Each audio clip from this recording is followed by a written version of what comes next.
There's one that's about ready to pick. I picked 3 already. Yeah, probably about 3 more ready, coming up pretty soon here. Okay. In case you're wondering why these tomatoes are doing so good here in the middle of July, I have a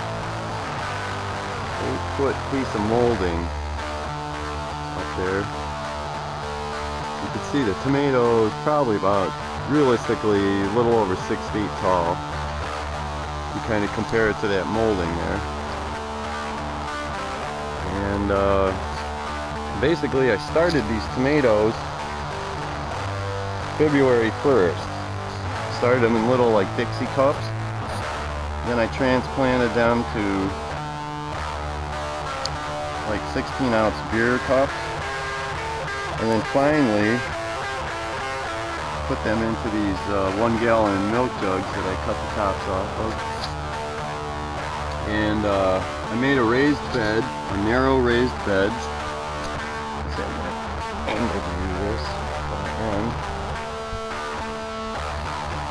Basically, this whole garden was underwater this spring. So I heaped the dirt up above the water line so I could get the tomatoes in. I tried to get them in early May. I got them in about the second week of May. And what I did was just cut the bottom of the milk jug off and shoved that in there. And what I've been doing then is just staking the tomatoes as they've grown, like our neighbor who was from Croatia did. Her tomatoes towered like this also every year, and I said, well, I'm doing exactly what she did.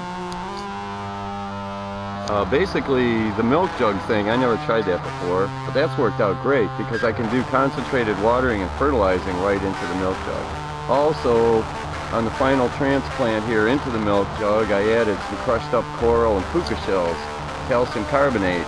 That'll dissolve slowly and hopefully add calcium and prevent blossom end rot. The other thing that I've heard causes blossom end rot is uneven watering.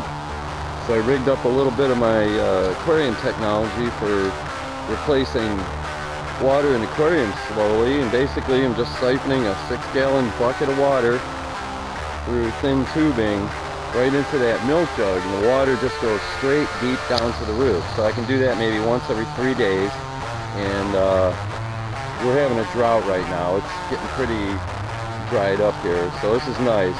I can really put a deep watering into each tomato, and they're looking great. Now last night I fertilized them for the 3rd time. I don't know what that means or what have you, but it just seems the leaves start turning a hair lighter colored. Hard to detect, so I figure that's time for fertilizer. They're getting a little yellowish, and that seems to be going. So here we are right in the middle of July. Tomatoes are doing great.